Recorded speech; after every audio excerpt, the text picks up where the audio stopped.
There have been a number of turning points in the history of mankind. We are now going through one of them. Some people call it globalization or the information age. Although such analyses are correct, there is another development far more important than these. Although some people may still be unaware of it, there has been a huge change in the field of science and philosophy in the last 20 to 25 years. Atheism, that has so influenced the world of science and thought, is now undergoing an irrevocable collapse.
Atheism, in other words, the denial of God, has existed since the very earliest times.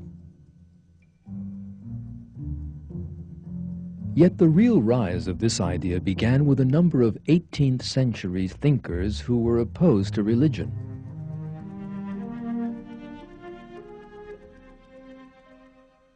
Materialists such as Denis Diderot, Baron de Holbach, and David Hume claimed that there was no world of existence outside that of matter. Atheism spread still further in the 19th century. Thinkers such as Feuerbach, Marx, Engels, Nietzsche, Durkheim, and Freud applied atheistic ideas to a number of different scientific and philosophical fields.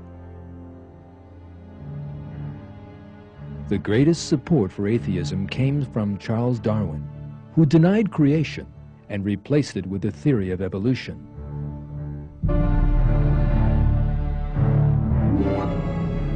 Darwinism offered a so-called scientific answer to the question, how did living things and man come into existence? Something atheists had been unable to do for centuries.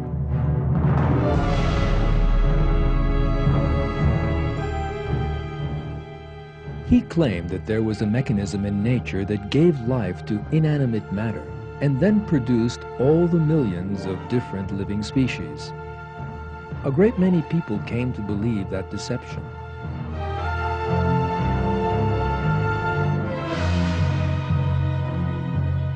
By the end of the 19th century, atheists had established a worldview that they believed accounted for everything.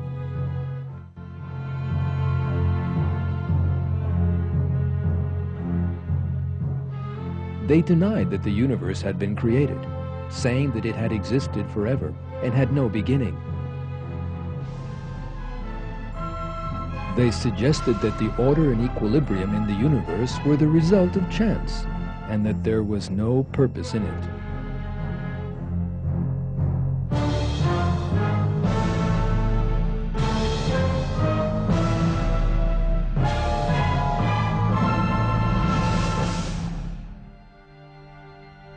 They imagined that Darwinism accounted for the emergence of man and all living things.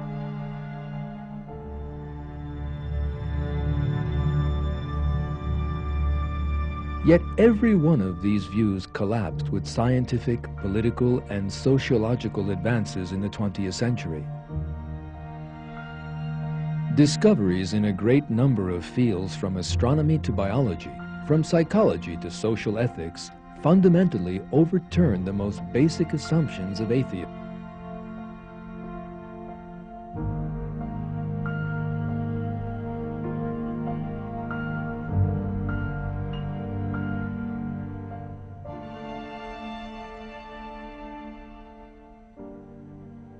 In his book, God, the Evidence, The Reconciliation of Faith and Reason in a Post-Secular World, published in 1997, the well-known American writer Patrick Glynn offered the following analysis. The past 2 decades of research have overturned nearly all the important assumptions and predictions of an earlier generation of modern secular and atheist thinkers relating to the issue of God. Over the course of a century in the great debate between science and faith, the tables have completely turned. Today, the concrete data points strongly in the direction of the God hypothesis.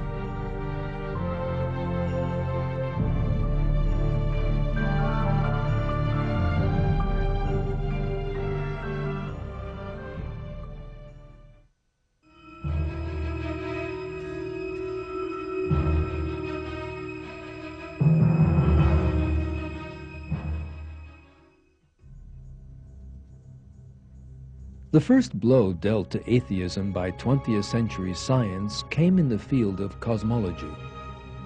Belief in a universe that had existed forever collapsed, and evidence emerged that the universe did indeed have a beginning. In other words, that it had been created.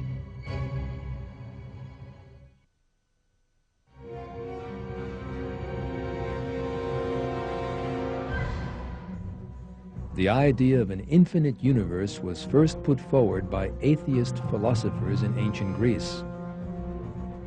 The first person to support the idea in the New Age was the famous 18th century philosopher Immanuel Kant.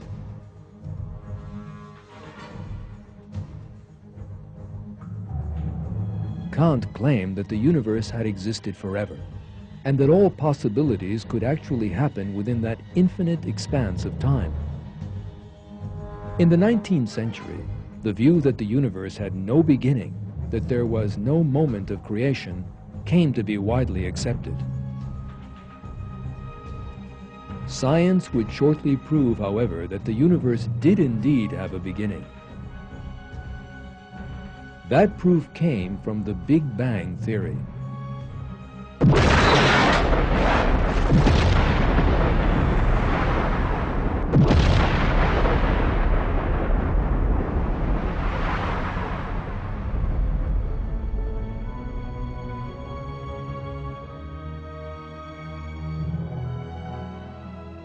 The theory of the Big Bang was the result of a string of discoveries. In 1929, the American astronomer Edwin Hubble realized that the galaxies in the universe were constantly moving away from one another, which meant that the universe was expanding. If the flow of time in an expanding universe were reversed, then it emerged that the whole universe must have come from a single point. Astronomers found themselves facing a metaphysical situation in which this single point possessed infinite gravity, yet zero volume. Matter and time emerged with the explosion of that infinitely small point. To put it another way, the universe was created from nothing.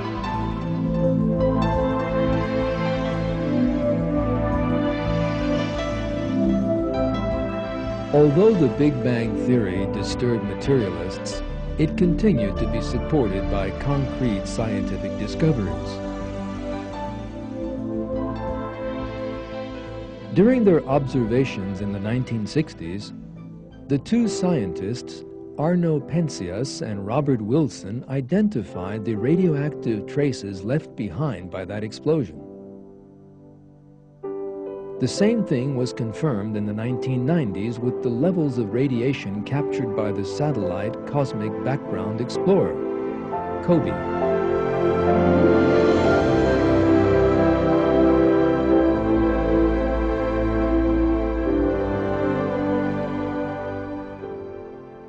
Today, atheists have been completely backed into a corner by these scientific truths. One example of the atheist reaction to the Big Bang theory appeared in the 1989 article by John Maddox, the editor of Nature, one of the best-known materialist scientific magazines. In that article, called Down with the Big Bang, Maddox wrote that the Big Bang is philosophically unacceptable because creationists and those of similar persuasion have ample justification in the doctrine of the Big Bang. He also predicted that the Big Bang is unlikely to survive the decade ahead. Yet despite Maddox's optimistic statements, the Big Bang theory has since grown ever stronger, and many more discoveries confirming the creation of the universe have been made. The fact arrived at by modern astronomy is this: matter and time were brought into being by an infinitely powerful creator who is bound by neither of them. The creator of the universe we inhabit is God, Lord of all the worlds.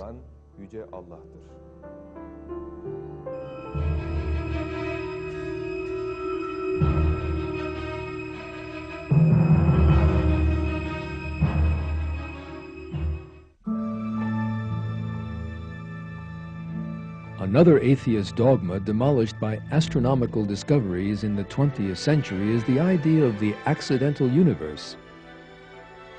The claim that the matter in the universe, the heavenly bodies, and the laws that regulate them emerged by chance with no purpose behind them has collapsed in a most striking manner.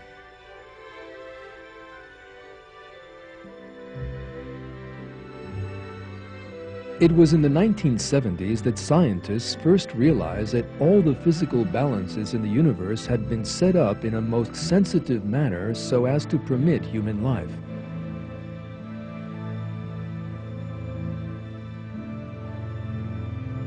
As research deepened, it was found that the physical, chemical, and biological laws in the universe, fundamental forces such as gravity and electromagnetism, and the structure of the elements had all been set up in the most ideal form for human life. Let us now consider a few examples of this. There is an extraordinarily sensitive balance in the initial expansion rate of the universe, that is, in the explosion force of the Big Bang. According to scientists' calculations, if the expansion rate had differed from its actual value by more than 1 part in a billion billion, then the universe would either have recollapsed before it ever reached its present size, or else have splattered in every direction in a way never to unite again. To put it another way, even at the first moment of the universe's existence, there was a fine calculation of the accuracy of a billion billionth. That, of course, is no coincidence. Physical forces such as gravity and electromagnetism are all at the necessary levels for an ordered universe to emerge and for life to exist.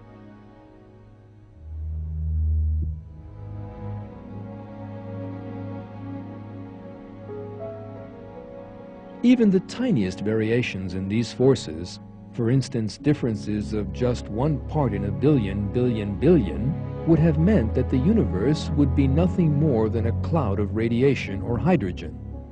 In that event, our solar system, the planets, and our Earth would not have come into being.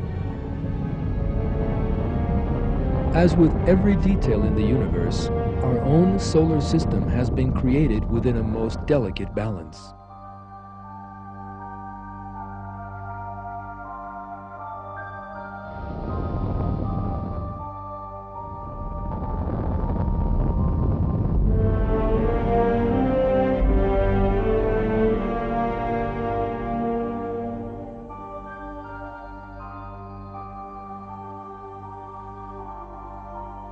The size of the Sun, the wavelength of its rays, and its distance from the Earth are all at the levels necessary to support human life. Even the slightest deviation from these could destroy life on Earth at a stroke. The way that the Earth's atmosphere contains the gases necessary to allow respiration, or that the Earth's magnetic field is ideally suited to human life are just two examples of such important delicate balances.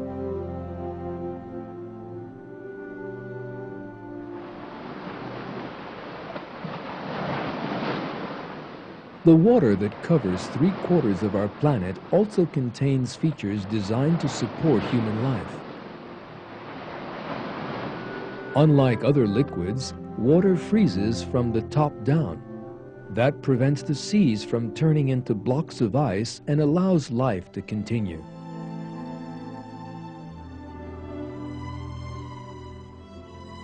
The viscosity of water and its other physical and chemical properties are all at the ideal levels for supporting life.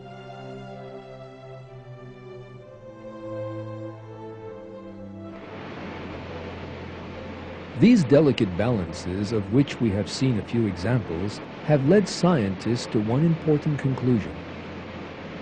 There is an anthropic principle in the universe, as they describe it. In other words, every detail in the universe has been designed to make human life possible.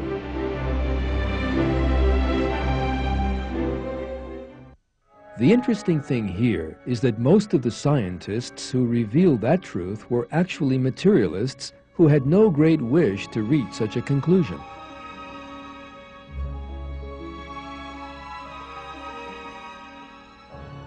In his book, The Symbiotic Universe, the American astronomer George Greenstein admits the fact in these words: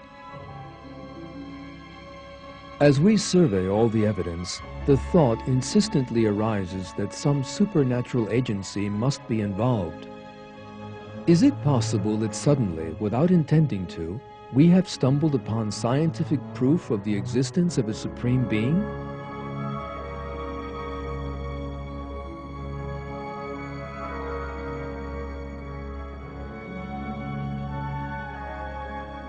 In his 1998 book, Nature's Destiny, How the Laws of Biology Reveal Purpose in the Universe, the well-known molecular biologist Michael Denton makes the following comment: "The new picture that has emerged in 20th century astronomy presents a dramatic challenge to the presumption which has been prevalent within scientific circles during most of the past 4 centuries. That life is a peripheral and purely contingent phenomenon in the cosmic scheme.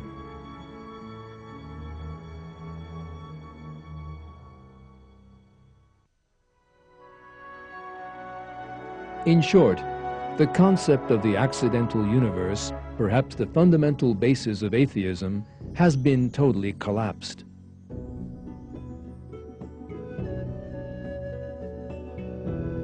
The deceptive nature of the concept was revealed in the Quran some 1,400 years ago.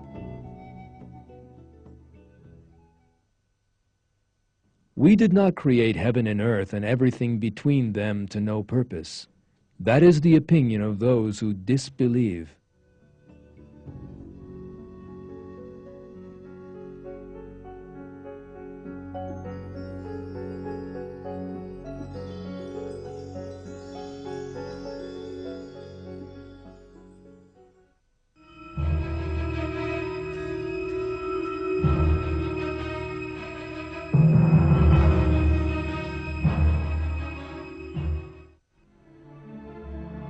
The most important foundation of atheism as it reached its peak in the 19th century was Darwin's theory of evolution.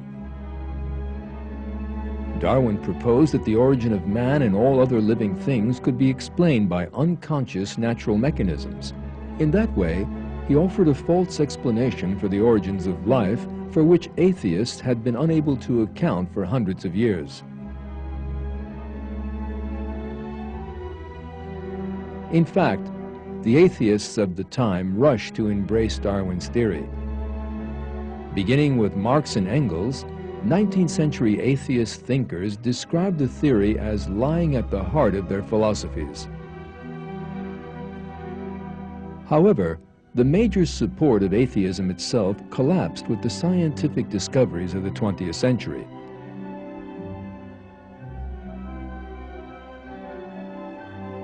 The evidence put forward by different branches of science, such as paleontology, biochemistry, anatomy, and genetics undermine the theory of evolution from a number of directions. Darwin had maintained that all living species were descended from a common ancestor and had grown apart from one another in a series of small, progressive changes.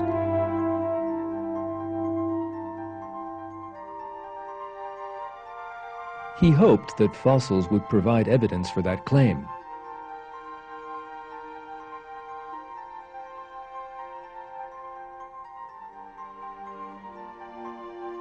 Yet all the fossil research throughout the 20th century presented a totally different picture.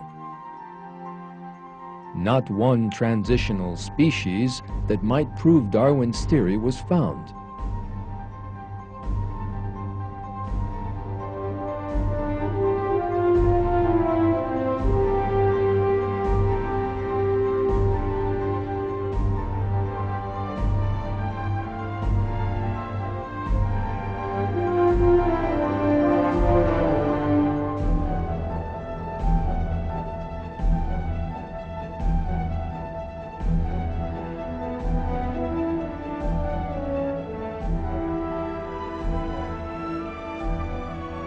For example, the phenomenon known as the Cambrian explosion is by itself sufficient to destroy the theory of evolution.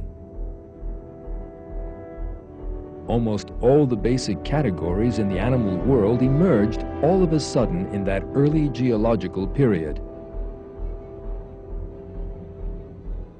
Living things from very different classes such as mollusks, vertebrates, arthropods, and echinoderms with their very different physical characteristics emerge with their exceedingly complicated organs and systems all at once. This fact that emerges from the fossil record demolishes the theory of evolution and is proof of creation instead.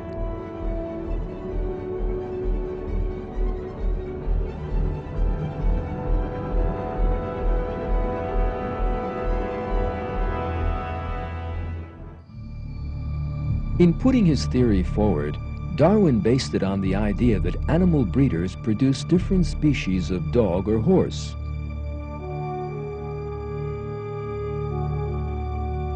He then applied the changes observed in those creatures to the whole of nature and suggested that all living things might have descended from one common ancestor in this way.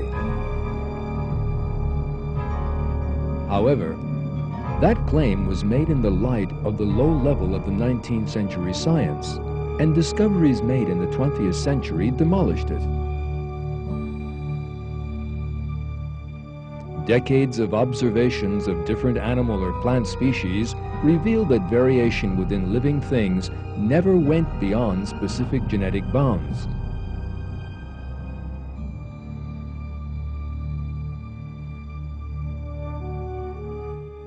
Genetic experiments, on the other hand, showed that the mutations that Darwinists regarded as an evolutionary mechanism could never add new genetic information to living things, but that, on the contrary, they always had harmful effects.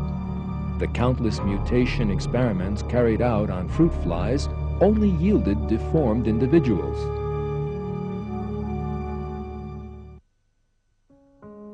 According to Darwin's theory, life on Earth must have begun from inanimate matter. So how did the first living thing come about?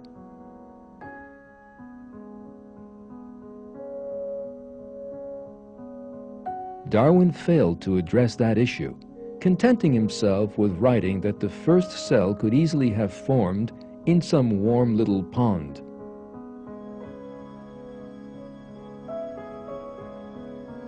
Those evolutionist biologists who attempted to make good this deficiency in Darwinism ended up disappointed. All observations and experiments showed that it was impossible for a living cell to emerge from inanimate matter.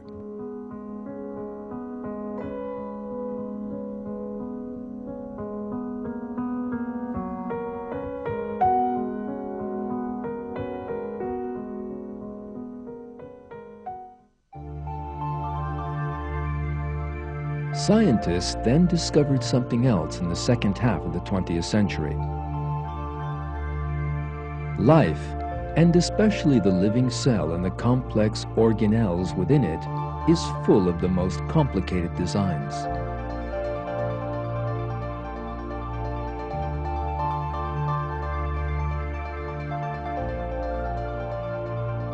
Our eyes, with which no camera can possibly compare. Bird wings that inspired aeronautical technology.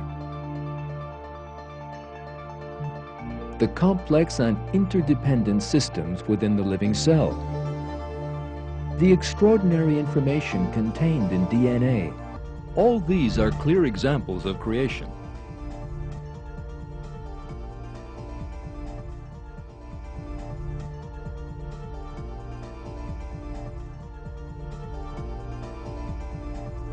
These scientific facts left Darwinism backed into a corner by the end of the 20th century. Scientists in many Western countries, particularly the United States, today reject Darwinism in favor of the fact of creation. The reason for that is that the scientific facts show that life did not emerge by chance. In short, science once again confirms the fact that God created all living things.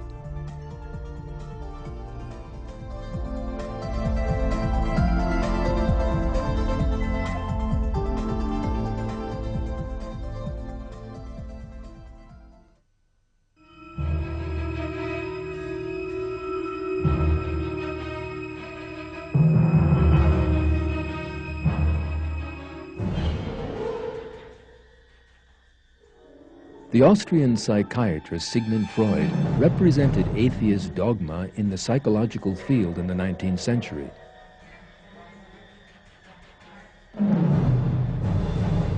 Freud put forward a theory of psychology that denied the existence of the soul and attempted to explain man's internal world in terms of sexual impulses. Freud claimed that to have accounted for the origin of psychological problems. Yet his theory actually encouraged new ones.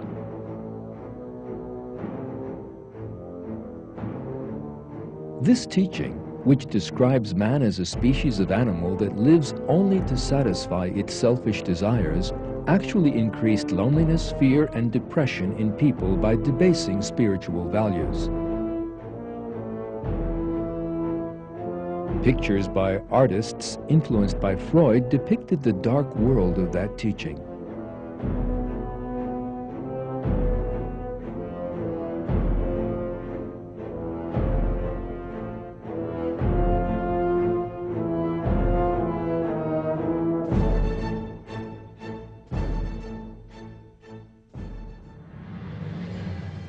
Freud's most important attack was aimed at religion.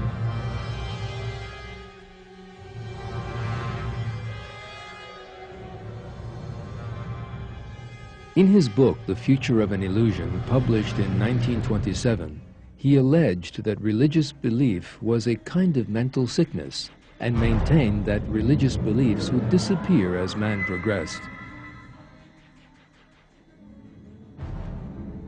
Other prominent 20th century psychologists were fervid atheists too, as well as Freud.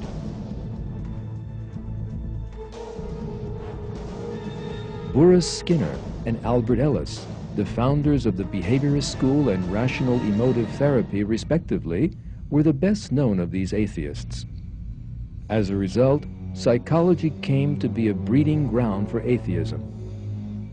A 1972 poll among the members of the American Psychology Association revealed that only 1.1% of psychologists in the country had any religious beliefs.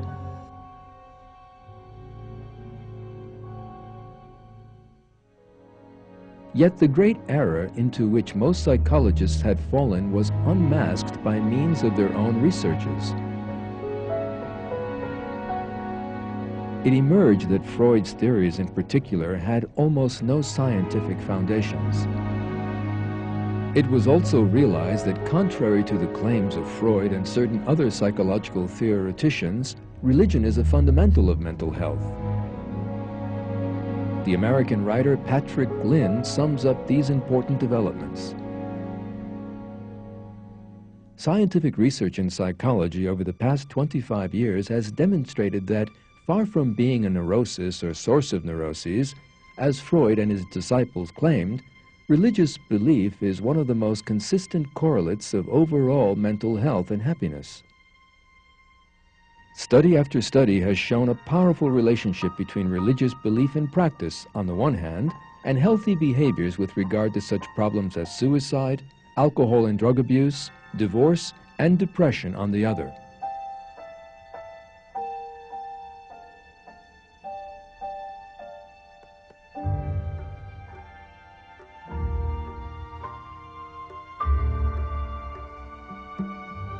In other words, atheism suffered a terrible defeat in the realm of psychology.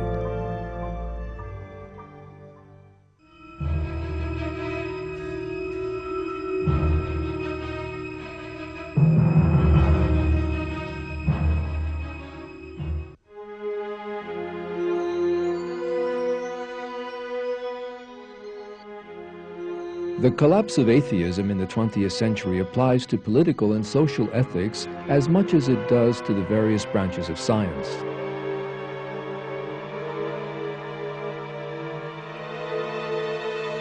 The overthrow of communism is one of the most important examples of this.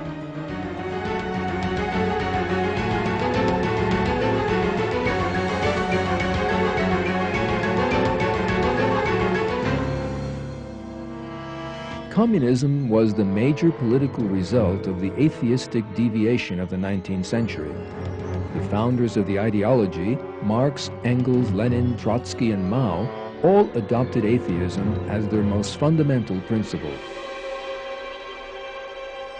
Communist regimes wished to spread atheism throughout society and destroy religious beliefs.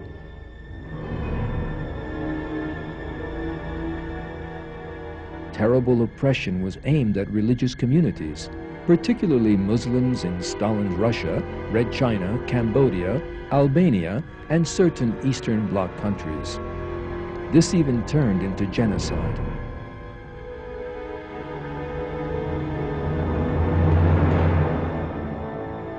Yet that bloody atheist system collapsed in a surprising manner in the late 1980s.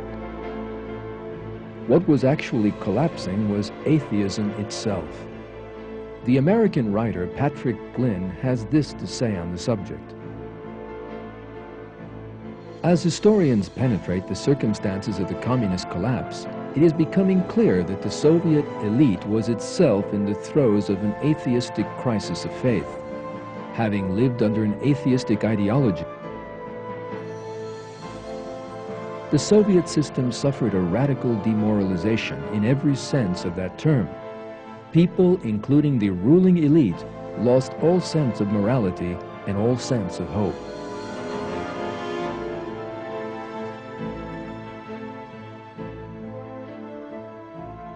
One interesting sign of this atheistic crisis of faith in the Soviet system was the reforms President Mikhail Gorbachev tried to implement.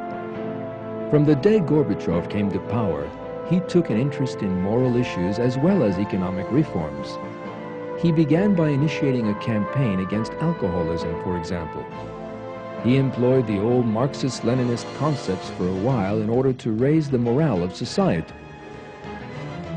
But seeing that this would serve no purpose, he began to speak of God in some of his speeches in the final years of his regime, despite the fact that he himself was an atheist. Yet these insincere words of faith were also no use, and the crisis of faith in Soviet society continued to grow.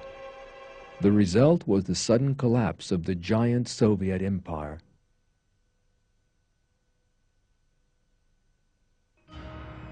Communism was not alone in the 20th century. Fascism, another product of the 19th century atheist philosophies, also collapsed. Fascism was a philosophy that can be regarded as a synthesis of atheism and paganism. Friedrich Nietzsche, regarded as the ideological founder of fascism, praised paganism, fiercely attacked the divine religions, and even described himself as an antichrist. Nietzsche and Martin Heidegger, one of his disciples, were the main sources of inspiration behind Nazi Germany.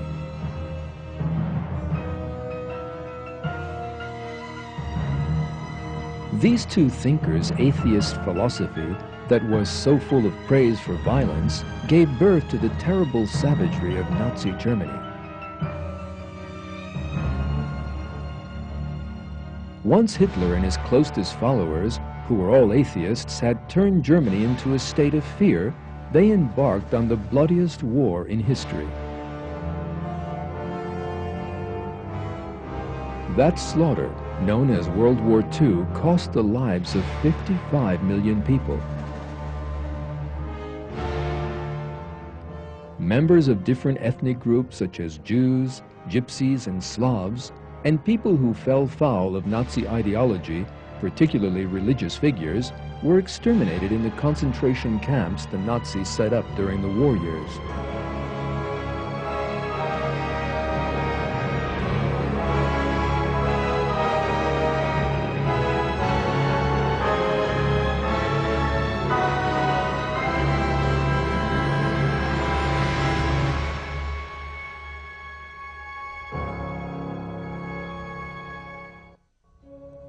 Another social result of atheism emerged in liberal Western societies in the second half of the 20th century.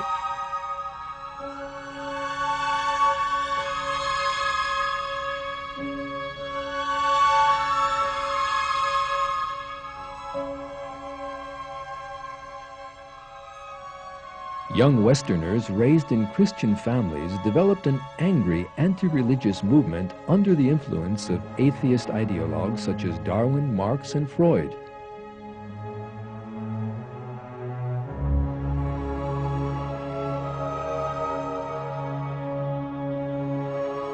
That movement developed rapidly in the United States and Western Europe in the 1960s and gave birth to the sexual revolution and the hippie dream that accompanied it. The hippies believed that they could find happiness by means of unlimited drugs and sex.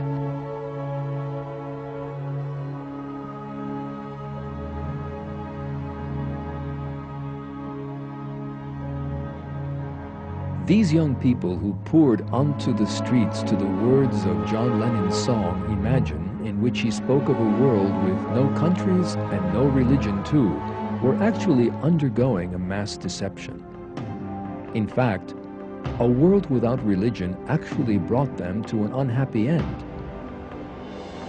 The hippie leaders of the 1960s either killed themselves or died from drug-induced comas in the early 1970s. Most of the young people who found themselves on the missing list on police station walls were the victims of drugs.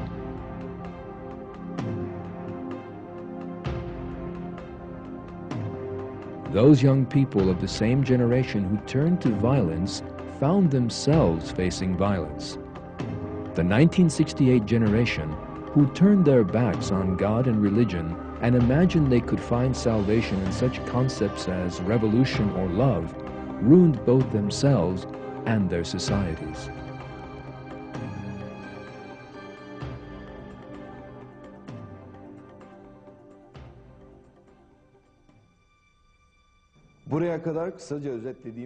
The information we have so far briefly summarized clearly shows that atheism is undergoing an inevitable collapse. In other words, mankind is turning to God.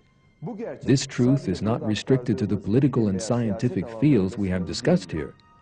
From politicians to film and pop stars, many opinion formers in Western society are more religious than before. There are now many people who have seen the truth and believe in God after living for years as atheists. That is what makes our age such an important one. Atheism, which people have tried for hundreds of years to portray as the way of reason and science, is proving to be mere irrationality and ignorance. Materialist philosophy attempts to use science for its own ends, and yet it is science that is actually destroying it. It is inevitable that that should happen. Atheism is the greatest irrationality possible. The Quran stresses the error of those who deny the existence of God.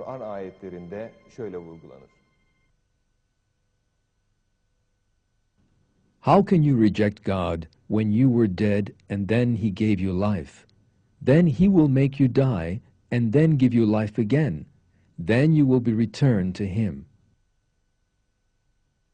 It is He who created everything on the earth for you, and then directed His attention up to heaven and arranged it into 7 regular heavens. He has knowledge of all things.